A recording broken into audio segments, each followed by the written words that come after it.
Well, good afternoon. I'm Jay Silveria of the Bush School in Washington, D.C. And on behalf of Texas A&M University and the Bush School of Government and Public Service in College Station, Texas, thank you for joining us today. We're going to have a conversation with Scott Mann of Task Force Pineapple on evacuating American citizens and allies from an intense conflict zone. Let me give you some notes about the program today. We can expect to last for about an hour. We'll have an opening conversation with Scott and myself, followed by some question and answer, some questions that many of you have already submitted in advance.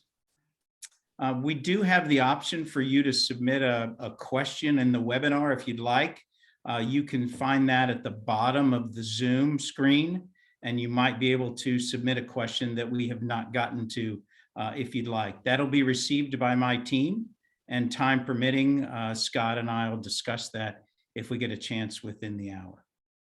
And one final note, you'll find that the video, the microphone, and the chat function for everybody that's on here has all been disabled. But if you have a question, you can certainly, as I mentioned, hit the Zoom button on the bottom of the webinar. But you can also send an email to Brendan Cheney, who's the program manager who put this together, at bchaney@tamu.edu. That's bchaney@tamu.edu. And if you have any questions about the Bush School of Government and Public Service, you can go to bush.tamu.edu on the web. And we'd love to hear from you and tell you about the Bush School of Government and Public Service. So today we have with us Scott Mann, and I'd like to tell you a little bit about him before we get started. Scott is the president of Rooftop Leadership. That's a leadership consulting and training company in Tampa, Florida. And he is the co-founder of Hero's Journey, which is a 501c3 dedicated to helping veterans and military families. He helps them find their voice, tell their story as they transition out of military service. As a former Army Green Beret with multiple combat tours in Afghanistan and Iraq, Scott takes all of those lessons from working in low trust conflict zones to help leaders find ways to build relationships and tell stories that bridge the human trust gaps we all face today. Scott has appeared on numerous TV, radio, and podcast media platforms across many major networks. Scott is also a playwright and an actor with an award-winning play, Last Out, Elegy of a Green Beret, that was made into a movie. Scott is also co-authoring a book on the fall of Afghanistan with reporter James Meek called Operation Pineapple Express, which will be published in August this year by Simon & Schuster. Scott, thank you. Thank you for taking the time. Thank you for taking the time to be with us and talk to the students and talk to members of the staff and faculty of Texas A&M. Greatly appreciate it. And we certainly hope all is well there in Tampa. And so hopefully we can hear you and you can hear me just fine. Yeah, I got you 5 by. Thanks for having me, and Happy New Year. All right. Happy New Year to you, Scott. There's so much here, right? There is so much here to talk about. And some people don't know all about what you've done or all about the circumstances that got us there. So, I guess we're going to have to start in the beginning. And as America prepared to withdraw from Afghanistan in August last year, as they prepared to do that, you and a group of 50 other special operators, veterans, created what was known as Task Force Pineapple. So can you take us there to the beginning and tell us the story about how that started and how that group formed and came to be? Sure.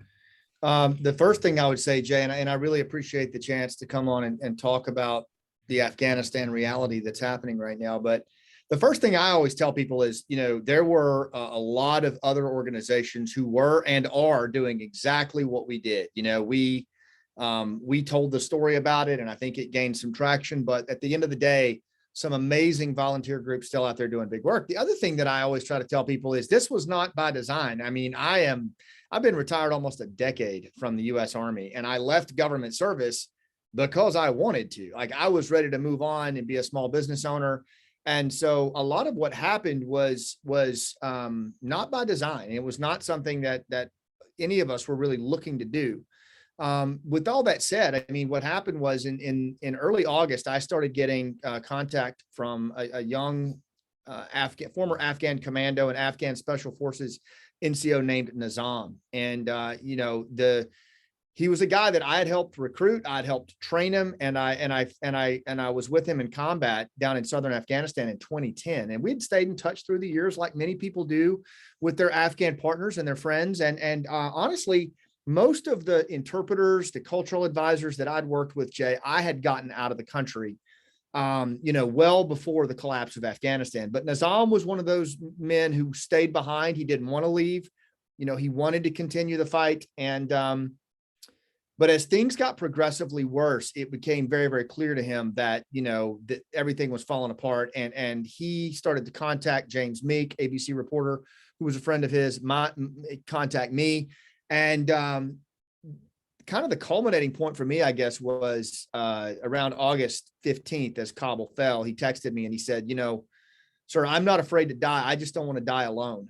And for me, that was kind of a breaking point. I realized that this kid was completely on his own. There really was nobody else coming on this thing. And if we were going to help him get to the air, if he was going to get to the airfield from his safe house, it was going to have to be with assistance from us. And Right. so I don't know if you can see it here, but like, that's the course of action sketch I drew on my whiteboard here at Rooftop Headquarters. It was the first time I had drawn one of those in 10 years. Right. And that I got on the phone with James. I got on the phone with 2 Green Berets, Congressman Mike Waltz's office, and that was our team. And we just started looking at how do we help this guy move across this myriad of challenges and get him into the airfield. And it started like a 96-hour ordeal, where we ultimately got him right to the airfield. We got him right there within 4 feet of the Marines, and he couldn't get in. And this was pretty early in the process. And he's like, I'm looking right at him. I can't get in.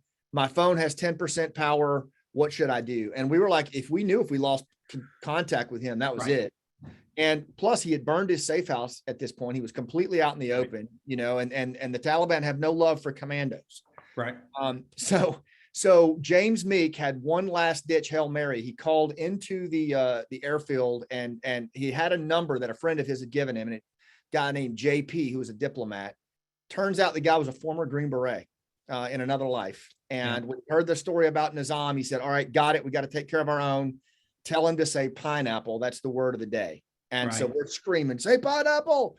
And he did. He gave the word pineapple to the Marines. And the next thing we know, we got a selfie from Nizam on the other side of the wall that he had made it through. And so that, what we thought was the end, actually, we went from 5 people to 150 shepherds in like a day. And by the time it was all over with, I think we helped get out probably around 1,000 people, either directly or indirectly with other groups.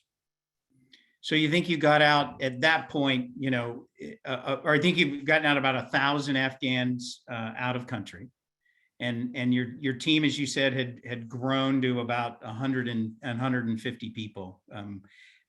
What help us understand when we weren't there as they formed, as the crowd grew from 5 people to 50 to 150. What was who were those people, and what was their drive, Scott? What was the driving force behind these individuals who were willing to give, at that point, time, energy, contacts, effort, what was driving them? Yeah. So as we continue to research and dig into this, now that the smoke is cleared a little bit, it's really fascinating because, first of all, the problem set was way too big for the group of volunteers who took it on. I mean, if you look back at it now, the scale of this problem and the magnitude of this problem was such that it was really insane to even try to take this on, because you're talking about literally a failed state that's failing within a day, right? And then you've got these mostly veterans, but some civilians who were simply trying to help a friend. That really, I mean, to be super clear about it, this was not some kind of designed task force or whatever. All we had were cell phones. Nobody from our team was in country or anything like that. Some of us knew each other, some of us didn't. But what brought everybody together, Jay, honestly, was everybody was trying to honor a promise to their friend. You know, they had a friend that they had fought with in combat. Right. And there's just a certain code in combat. Like, you don't leave somebody like that. You don't bail on them like that. You just don't do that. That is a moral injury to end all moral injuries. And frankly, I know I can speak for myself. I have enough moral injuries in my life. I didn't need another one. Right. You know, it took me 10 years to put this war in some kind of place that I could live with it. And now, you know, I just couldn't sit idle while my friend got rolled up. And then when we got him out, and then my buddies that I served with are like, "Hey, how did you do that? What worked? Can we work together?" I mean, I don't know how you say no to that. Right. And so what we did was we created, so a lot of these people, like, just to give you a sense of who they were, like, one of them was a retired SF colonel who went to work at Amazon in the warehouse because he was so disillusioned with the war, and he quit his job. Another one was an active duty Green Beret from 3rd Group who had a cot set up in his classroom.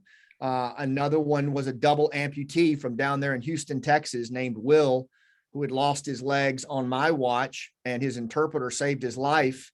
And now he was going in to save his interpreter's life. I mean, This was extremely personal.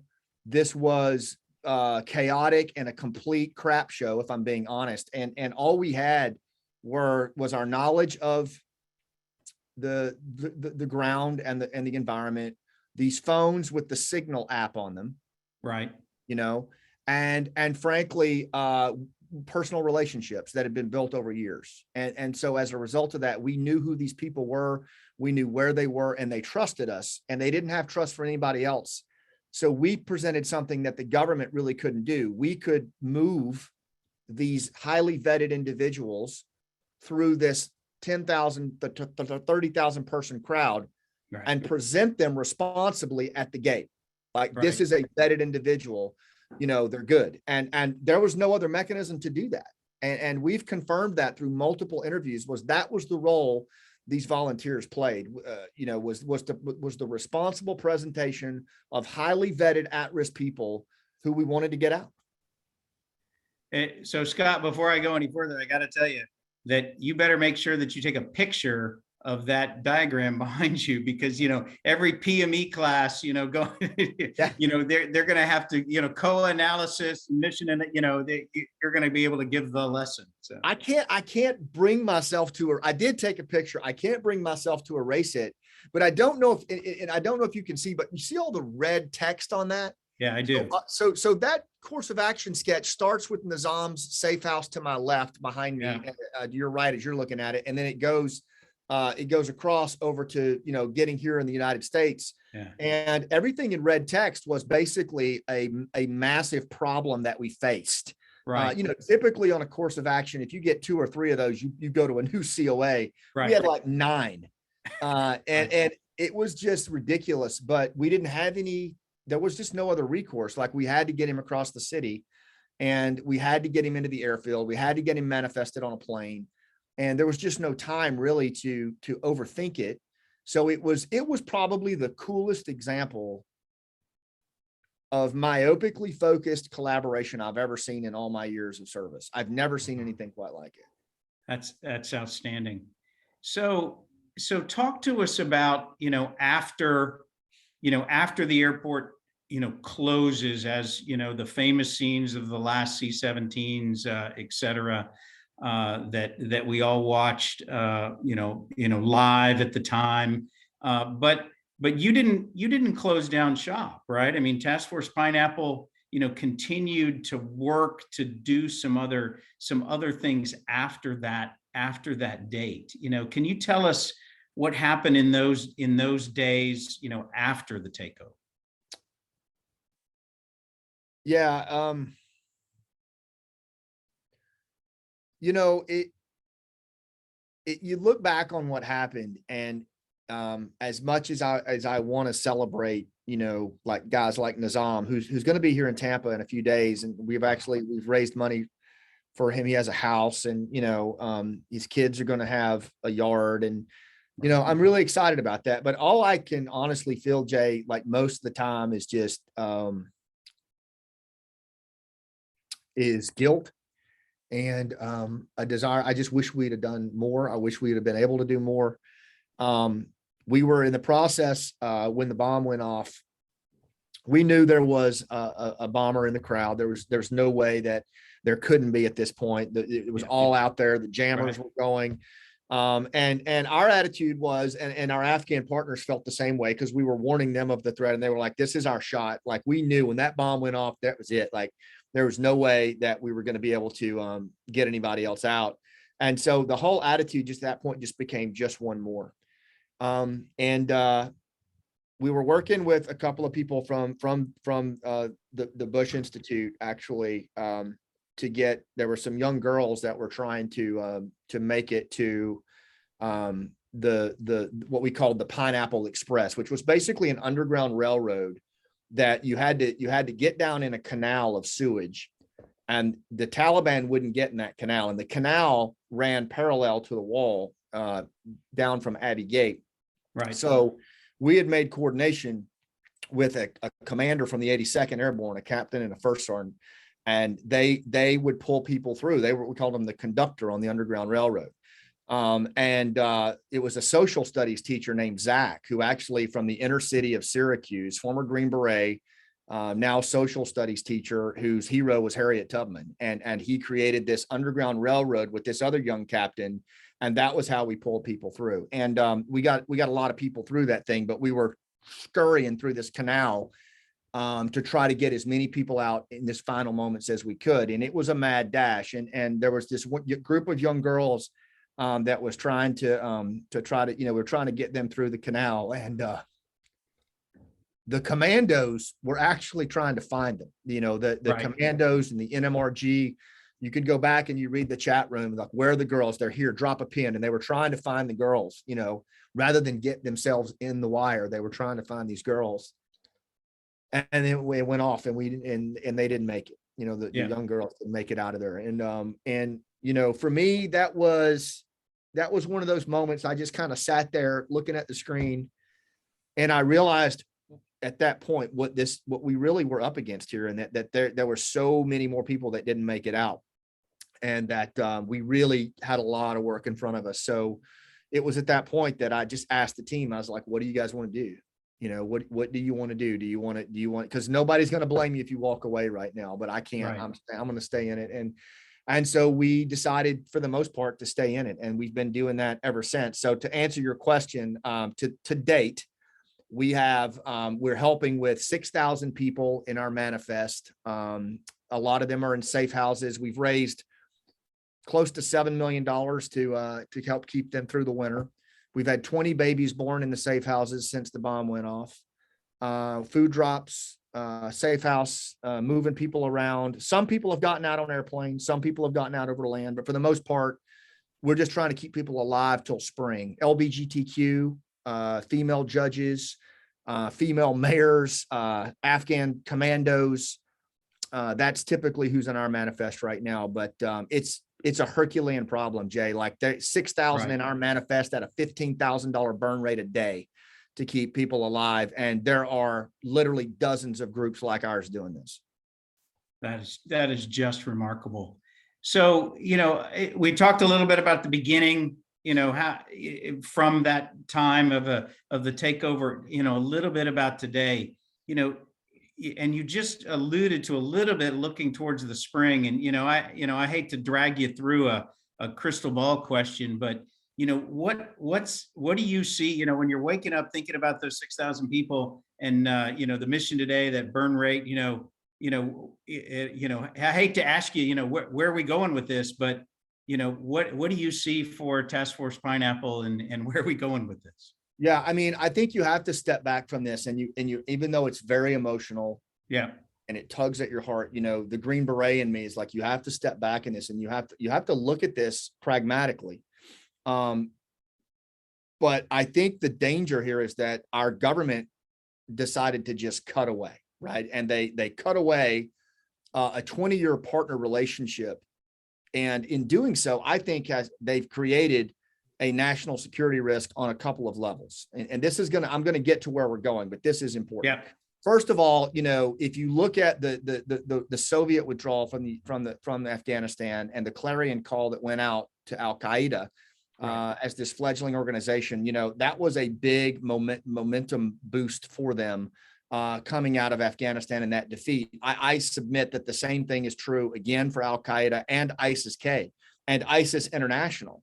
The defeat that we suffered in the way we left, I think has been a huge boost in terms of capacity, will, and reach of these groups. I believe what they'll do in Afghanistan as a strategic safe haven is anybody's guess, but it's probably not going to end well. I think when you couple that with the fact that as we look at Ukraine and these other places right now, where clearly we're going to have to work with surrogate forces, we're going to have to work with partner forces.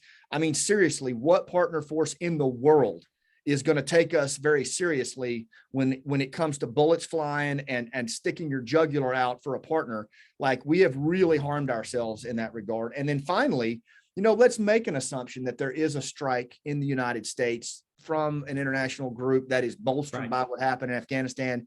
And what's going to be the response 5 years from now?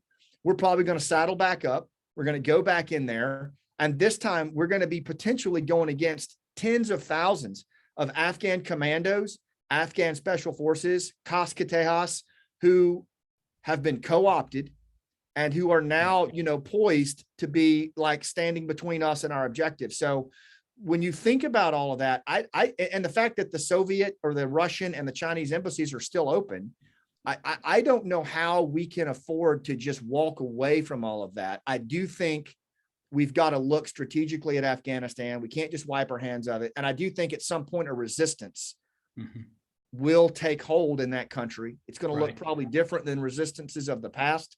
I wouldn't be surprised if there's a lot of women involved in it this time around. But I do think you're going to see some level of resistance happen in that country. And I think a lot of the people that we're supporting are going to have to find their way to safety inside the country. Like, they're going to have to make some action on their own or work with other groups to stand up on their own. And because the Taliban are going to be very challenged to govern the way they're going right now. So a lot of this is, we can't evacuate 100,000 people. Like, that's going to take years and years and years and years and years, but we can create humanitarian corridors that give people options and give them the opportunities to take action of their own volition. And that's where my head's kind of starting to go. I still think we need to get commandos out, SF out, and some of those really high risk folks, or at least their families. But I think the other thing is right now is we got to keep them alive to springtime. That's the immediate demand. Right. The immediate problem. Yes, sir. So Scott, I have, pages of questions from folks from Texas, Florida, Washington, DC, et cetera. And I'm going to try to pull from some of those. What I'm going to do is maybe lump them together, and with apologies to all those that are tuned in, that not a specific question, but, probably in some categories. And Scott, I think the first area I'd like to talk about is you're talking to a number of students. These are future policymakers, future decision makers. A lot of folks from the Bush School go into public service of some sort. And so there's a lot of questions here about the role of government, what the government should have done, the policy decisions that you were facing and dealing with. And you and I have talked a little bit about that, but can you talk about, as you said, step back from a strategic level about the implications of those policy decisions? Yeah, I'm going to take a run at that. I retired as a lieutenant colonel. I did operate at the strategic level at times, and I like to think I had some understanding of policy, but I also have an immense appreciation for those who develop and work in the policy level. So I make no assumptions that I have that kind of game. But here's what I will say: was I and my other shepherds got drug into this thing, really in a way that we didn't intend to. So one of the things that comes out of this is people are going to hear what I have to say about my assessment of it. And Right. whereas as a retired lieutenant colonel, I normally wouldn't give an assessment of this. I would kind of shake my head and go, all right, my kid's an infantry platoon leader now. Like it's his to manage, but this was such an egregious failure of policy and senior level leadership across multiple institutions of our government. I have to speak on it, and I have to speak truth to power. And frankly, I've lost a lot of friends over this. I've lost friends in the admiral and general officer ranks who were my mentors, because I honestly believe that this action represents the greatest shift, irresponsible shift of moral responsibility in American history. What our government put on the shoulders of some very, very, very vulnerable veterans and allowed them to take on, and still is allowing them to take on, is beyond the pale. Like it should stand as a model of what bad policy can do to people, not just to the country, but to people. Like what this has, the levels of suicide ideation and depression and alcoholism that this has done to veterans who stepped into the breach and who already were pretty banged up.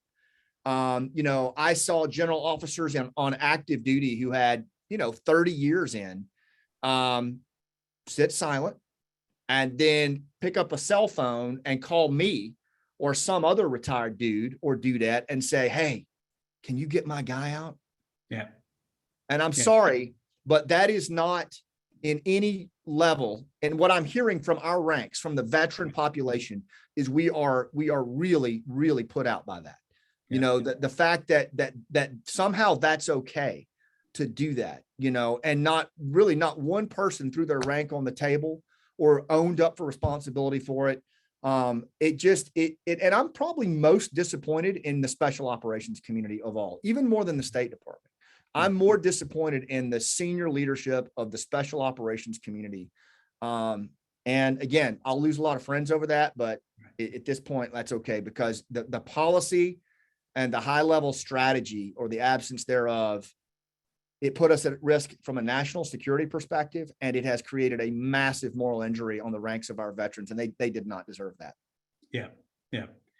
That's an outstanding answer. So, Scott, I guess I'm gonna take you back tactical level a little bit. There's a bunch of questions from people all over who've dialed in, talking about and asking about some of the resources. And you've alluded to this about, hey, I had a cell phone, but can you talk about, information as a resource, how you were getting it, how you were communicating, intelligence, at the tactical level, how were you managing to do that on those limited resources with an infrastructure that's the whiteboard behind you? Yeah, for sure. I can definitely do that. But before I do, if it's okay, I want to go back just real quick. I don't feel like I fully answered. I don't feel like I served the students of policy who are on here. I would just say this, and this is just as an old, 53-year-old dude that has inherited a lot of policy.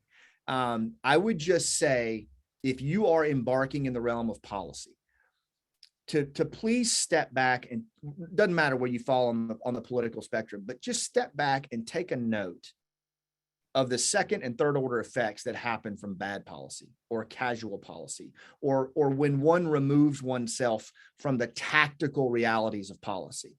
Like that is what's happened here, is that there is such a just entrenched level of careerism and insolence, or just this insular nature between policymakers, politicians, strategists, and those that must live it.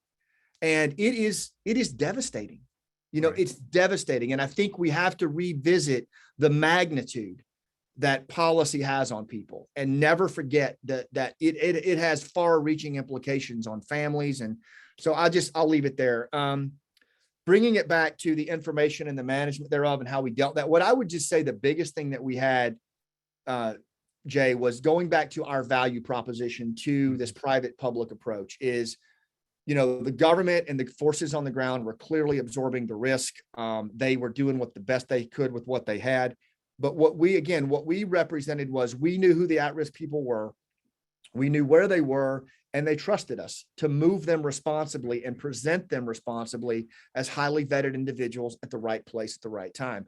So that was how we said, okay, how do we do that? How do we actually do that in real time and take advantage of situational awareness as best we can, but then exploit local opportunities when they present themselves as quickly as we can. So what we did was this. Basically, I'm a student of Stan McChrystal's flat comms that JSOC used. I'm a big fan of it. I think that, the more you can flatten communications in a dynamic, complex environment and over communicate with each other and talk to yourself as an organization, the better. So that's what I did in terms of like bringing people into the signal room.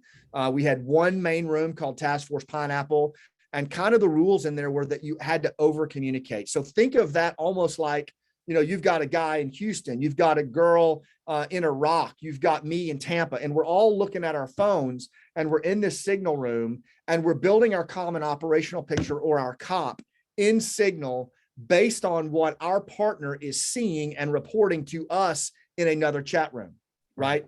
So you're constantly getting these near real-time updates. Like, for example, okay, North Gate is closed. I'm hearing that it's going to be closed for the next 30 minutes.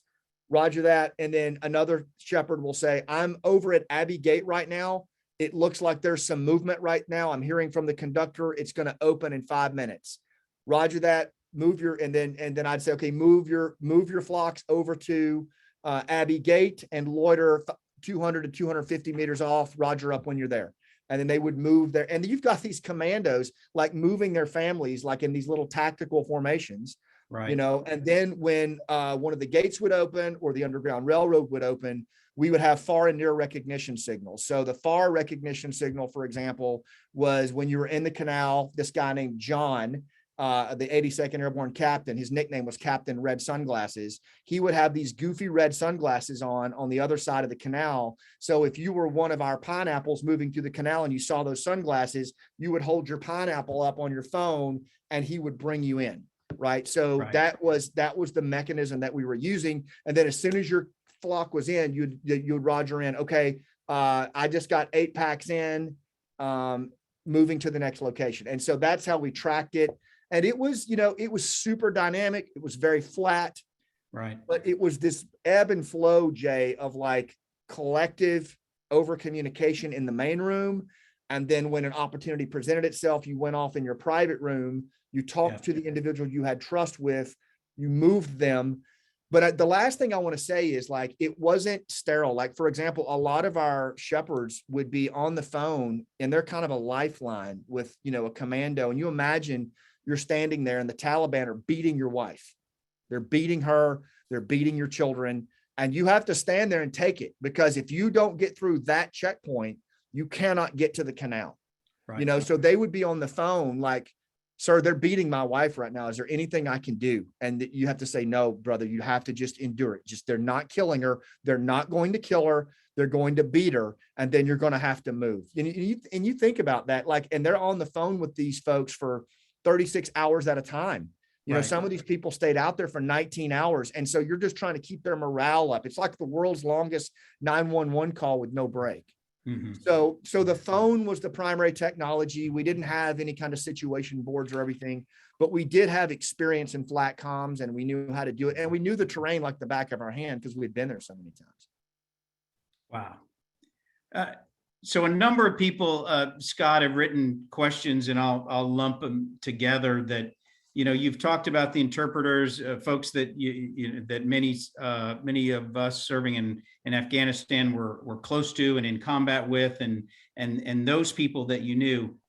How did the organization decide who was going to come out, who was going to get in that pipeline, who was going to be considered to get through that process? We didn't really have that. What we had was our vetting process was, okay, I know Jay.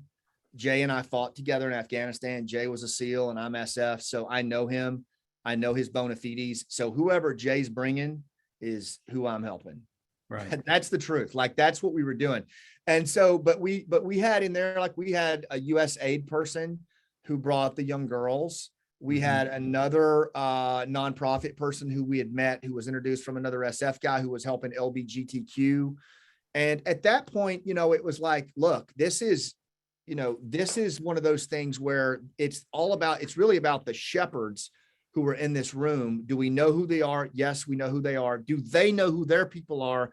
Yes. Then we have to trust that, because that's better than anything else going right now. Now, you fast forward past the explosion where we are now.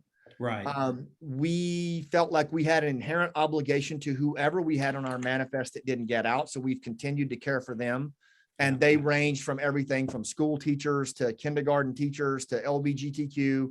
But our current focus on new cases is Afghan partnered SOF for us. Oh, okay. For us, that's what we're focused on.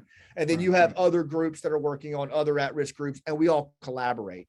But, we're 5-6 months into this, we're kind of getting some level of coherence on our functional focus. And, it just makes sense that we focus on Afghan SOF because we know them the best. Right. A number of people have asked, and you've mentioned it, that there are other organizations that are doing and have done the same thing that you're doing. Can you talk about any coordination among those, or how did any of that manifest, or do you think that there was any opportunity there? I think there was a lot of missed opportunity. Yeah. Like in any crisis situation, right? Discovery learning is the order of the day. Right. So, you're in the chaos, you're trying to figure it out, and you're just bumping into people. Right. So now, but imagine bumping into people like in a signal room, and it was really dynamic, Jay, because you have the people, and then the people they know. So it was a lot of bona fides and then, but what was impressive though, as I look back on it, was how well everyone supported each other. There was no parochialism really. Everyone was just focused on honoring that promise. And if there was information on an opportunity at a gate, we would share it. And honestly, we were pretty judicious about if we had connections inside the wire, we respected that. So if someone like the conductor in the 82nd, the only one person talked to him, and that was Zach. I didn't talk to him. No one else talked to him because he was overwhelmed. I've talked with him since then, and he's like, I really appreciated the fact that it was one person, you guys had a plan. So, it was a lot of discovery learning. It was a lot of Zoom calls at night, trying to figure out who was who, but it was complete chaos. And then with the government piece of it, you had people inside the perimeter who were talking to us on their own cell phones, using their own signal rooms, but there was little to no plan in terms of like a private public relationship or how do we get this done.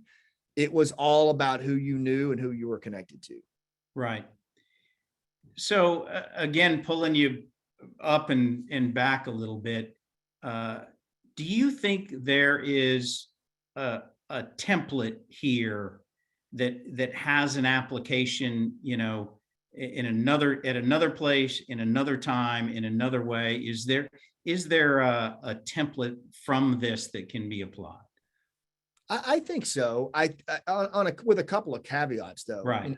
I think the first thing is that the whole soldier for life and warrior for life, SOF for life thing. I think that's a good organization. Or a good idea. I always used to think that was kind of full of crap, to be honest with you. You would hear this SOF for life thing and really just meant, a bunch of us old dudes sitting around drinking beer and telling war stories. To me, it didn't really represent, but I think what you saw in action, in the absence of definitive U.S. government action, doing what they institutionally are supposed to do, I think you saw SOF for life. I think you saw soldiers and Marines for life. I think you saw the private sector step into the breach when they realized no one else was coming and provide a relevant service that the government chose not to do, right? They could have, but they chose not to. I certainly think that going forward on Afghanistan now, on two levels. One, if you have any intention of maintaining this humanitarian support, there's no option but to work with these private groups, because Right. these citizen liaison networks have the most fidelity of where these groups are. Second, if you ever wanted to like reconstitute the commandos or reconstitute the Afghan special forces or this 20-year partner force, which, looking at history, don't we kind of think that's probably going to happen at some point? Right. Right. We're like the only ones who know where they are, because we're resettling them too. And there's no coherent, still to this point, there's still no coherent view of where the Afghan commandos are, of where the Afghan special forces are. And I would think after 20 years of building a partner force, if I was at one of the component headquarters that is responsible for partnering with SOF, I'd kind of want to know where they are. And no one has asked us that yet. So we're just assuming they will at some point. Right. Well, I'm dying to know. I'm dying to know. So you mentioned the point about, that the government, that there was a choice there. So there's a lot of questions here, and I'll try to break that down a little bit, that if we can talk about that, I guess, call it on a good way and a bad way. Like, is there, the government responsibility of what you saw and the government actions of what they saw, but then, is there, back to my previous question about a template, do you envision this as a way of building a government-private sector, better government-private sector collaboration? I know that was a lot. We can break that down. No, I don't think so. I mean, I think this was a wholesale failure of institutional responsibility and private sector doing the best it could to deal with a problem that way outclassed it. I mean, if I'm being honest, like, we lost so many people, Jay. I mean, they're still executing commandos and special forces right now, and this is just going to increase over the next couple of years. I mean, there's actually precedent for this in Vietnam. We interviewed a 5th Special Forces Group individual out of Fort Bragg in his 80s, who's still pulling Montagnards out of Vietnam that they served with, and the extermination and genocide of Montagnards, Nungs, and other indigenous populations really began in earnest, like the first year after we withdrew out of Saigon. And so we're already seeing this in Afghanistan. Like, if the cameras are not there, it didn't happen. But the reality is we've documented massive atrocities of torture, extermination. This is not the way for a private-public partnership to develop. Now, do I think that the military for life community, the diplomat for life community, and the development for life community can play a role? Absolutely. I mean, if anything, we've seen that there is a big role and responsibility that those individuals can play. I mean, you think about some of the veterans and how much time they've got in Afghanistan and the relationships that they have, like, that is huge. But I think it would be better leveraged, like, on the resettlement side, on some of the back end things. For right now, to have private groups and citizen liaison networks trying to get people on airplanes and through rat lines, and it's just not a good idea. But right now, it's the only option. The alternative is to let these people literally be slaughtered. And there is no way a veteran population is going to sit by and let that happen. They're just not going to do it. Do you think there's an opportunity with that? We are where we are, right? Is there an opportunity to build on what you've done with the government and to collaborate forward, or are we too far into a situation where that would be such a reversal?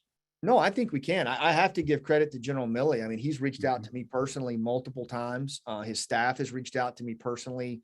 They're really trying to help with a couple of high-profile cases.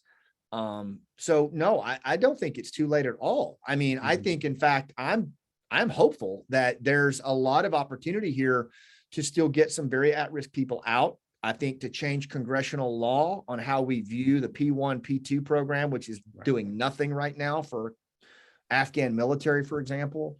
I think the most work to be done right now is with the State Department. I think there seems to be, to me, just a real absence of political will to Mhm. work with these citizen liaison networks in a meaningful way. There is a coalition right now that's working with them, but it's like if you're not in that coalition, you're not working with them. And Mhm. I don't agree with that. I don't think that's a good idea. Yeah, there's tons of potential there, but is the will there? That'll be Right. the question and we're not going away on it. We're going to stay very vocal about it as we go into the spring. So, I'll let you know. Well, I'm dying to know. So, over the time, I mean, you talked about your organization that built from the handful to 150. So some other people have joined, haven't they? I mean, some other people that through your work and through the words that's gotten out, you've had some other people join the organization We lately. have. Yep, we have. We've had some of the groups are amazing, like John Andrasik from Five for Fighting. His video Blood on My Hands and the song Blood on My Hands and the work that he's doing through Americans for Afghanistan. Mhm. It is so amazing. It's really cool to see, honestly, the unity of effort from anyone who's helping at-risk Afghans coming together. There really does seem to be a true singular effort there. And then you have the infighting and you have the parochialism and you have the budgetary, cannibalism that seems to happen. And a lot of these groups honestly are getting tired. They don't have the bandwidth or the resources to stay in it. A lot of them have quit their jobs, cashed in their 401ks. So you're starting to see some of them come off the rails, Mhm. which is really sad because it has a mental health impact. But I mean, overall, yes, there have been some very, very cool people join this thing. And I think the government, and this isn't just the Biden administration, I think the administration before this as well, they placed some really bad bets on how at least the veteran population would respond to this with a just complete wholesale abandonment of a partner force and an exclusion of the Afghan government from a peace deal. Like, the veteran population is just not good with it. And so I think that there's still a lot of room to do some things, but I do believe the government needs to look in the mirror hard and recognize that they wear a lot of this and their political will is actually the problem right now. Right. So you mentioned that you're going to be vocal about this and continue to talk about what you've seen and what you've experienced. So how are you doing that? Short of we have a couple hundred people here today in Texas A&M, and we're going to make a difference with some of these policymakers. What are some of the ways that you're getting out both what you've done, like the story, as well as the message that goes with that? Well, I'm a child of Appalachia, so I'm an old school storyteller, and I've studied storytelling for a decade Right. now. Like the structure of it, the science of it is what I teach, and so I've really pushed hard on the narrative aspect of this. Yeah. Is how are we delivering the narrative of this to the critical audiences, whether it's the Afghan people, knowing that we haven't forgotten them over there, or that they're welcomed neighbors here, or whether we're addressing Congress. But here's what I will tell you from an initiative, like really specific things that we're doing. On the advocacy and law piece, we're working very closely with an organization called Special Operations Association of America, SOA. And they're a combination of Green Berets, special operators, and lobbyists. And they have really brought a lot of coherence to addressing Congress and changing law. We've put together a coalition called Moral Compass, which comprises, I think, 16 special operations oriented veterans organizations that have come together. And what we all have in common is honoring the promise to our Afghan soft partners. And we're making a lot of noise on Capitol Hill. We're going to make a lot more noise in the spring, working with John Andrasik and Americans for Afghanistan. So, we've got a good presence in the media, which is getting better. We're hitting all of the media platforms in both print. We're doing a lot of podcast work. Getting our message more and more coherent. And then the other piece is using the arts to actually, tell the story as well. I've written a play. We've turned it into a film called Last Out, Elegy of a Green Beret, which really tells the story of Afghanistan through the lens of one Afghan team sergeant and his best friend, an Afghan elder. We're writing the book right now, Operation Pineapple Express, which is coming out on the anniversary. It probably will be optioned into a film, I think. So, just trying to keep the story alive. And really, the other thing, Jay, I think is focusing on the true heroes in this thing are the Afghans who risked everything and Right. the volunteers who honored that promise to them any way they could, whether that was, an 82nd captain standing guard on the wall, or whether it was a retired Navy SEAL stepping back into the fray. Those are the real heroes of this thing, and really trying to tell their story in a personal way so Right. that it appeals to that universal nature of Americans. And honestly, my read so far has been that most Americans look at this, they see it for what it is. They saw that nobody was coming, and that these veterans, stepped into the breach and showed us what leadership looks like. And I think they're with us. I think they see this and they're not happy with it. And they kind of, I'm hoping that Americans see this as kind of the first shot across the bow in an apolitical way, that, we don't have to tolerate amateur hour, in Washington, D.C., or open mic night. Like, leadership is a responsibility of all of us. And if we defer this to the mouth breathers, then this is what we're going to get. And we have to kind of take the mic back and lead. And that's my biggest hope through all of this, is that people see this, and they're inspired to step into their own Pineapple Express, whatever that is, and lead. Right. So what's the role? You mentioned the arts and the book. I'm fascinated by that, because clearly that's going into an audience in some cases that would not have necessarily heard your voice. So what drove you to think about actually writing this book? Which I know John Meeks, and you had a relationship prior, but how did the book develop? That was actually just a bunch of people, who called us, and James and I had decided, you know what? We need to tell this story when the time comes, because somebody else is going to tell it, and they're going to tell it like this one time at band camp, here's how I saved the day. Right. And that's just not appropriate for this situation. This needs to be really thoughtful, and it needs to be told through the lens of the people who waded through those canals, who endured the beatings at the checkpoints. It needs to be told through the lens of, Steve Ruley, the guy with TBI and PTS, who's now has a heart condition at 49, with his baby on the way, like that, and so we decided to do that. And then, there were a bunch of phone calls from different publishers to do it, and we found the right fit.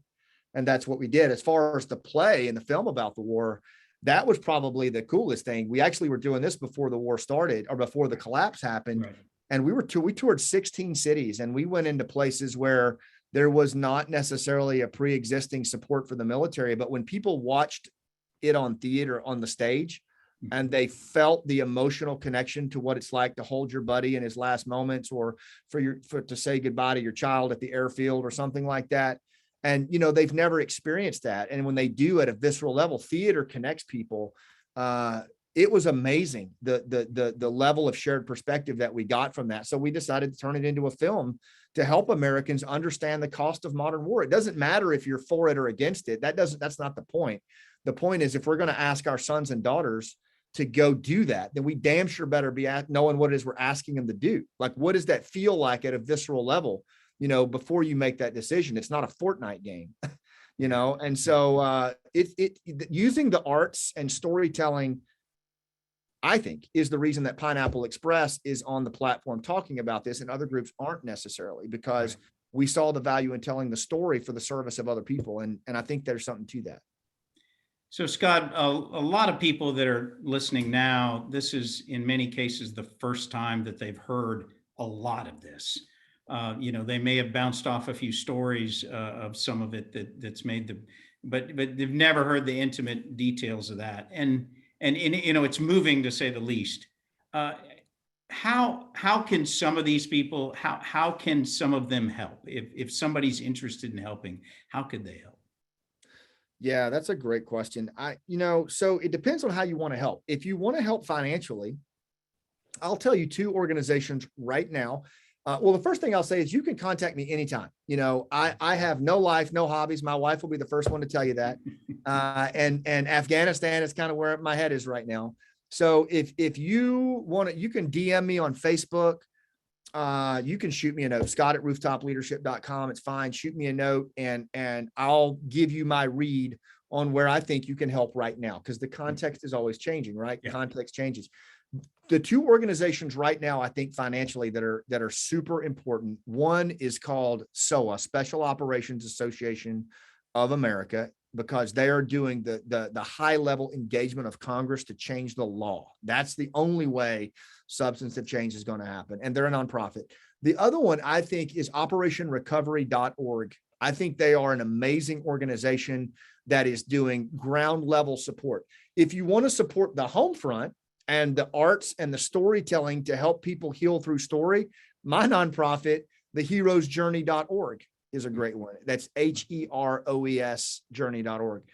And then if you'd like to just be involved at like an engagement level, a community level, man, I tell you, there are so many Afghans coming over here, Jay. If you reach out to the resettlement agency in your area or contact me, I'll help you put you in touch, and just go help put their house together. Go help move them from the airport, help them get their driver's license. Like, there are so many cool things that we can do to welcome our Afghan neighbors here. And I've seen this in Tampa. It's really neat. And I think there's more of that we could do. So those are the things that come to mind right now, how people could get involved. And I hope that they'll read Operation Pineapple Express when it comes out. And I hope they'll watch the play Last Out on Amazon.prime, because all those donations go back into the cause. Right. Well, Scott, I can't thank you enough for your time and your personal stories. I know that, a session like this comes with a cost for you to recall some of that. I greatly, I speak for everybody that's on that I greatly appreciate that. So let me thank you, not just for this time, but for your service to those individuals that you've brought out of Afghanistan, and for representing the United States in the way that you've done. So let me just say thank you. And to close out, Scott, please let me give you the last word to the audience here. I would just say, I realize that this has been a really hard time for all of us. But what I would ask you to do is to step back and ask yourself, like, what does this mean for you as a leader, and how can you lead differently? The other thing I would just ask is to remember our Gold Star families, our military families, and not just our Afghan war veterans, but our Vietnam War veterans. They've lived with Saigon falling twice now. Our Iraq veterans, anybody that served in the military, I believe, has really struggled through this, probably to some degree. And I think just check in on each other. Let's look each other in the eyes. If you know that somebody that's shepherding or volunteering right now, they're probably hurting. They probably are. So check in on them and make sure they're okay, because they're going through the world's longest 911 call and they don't know how to hang up the phone.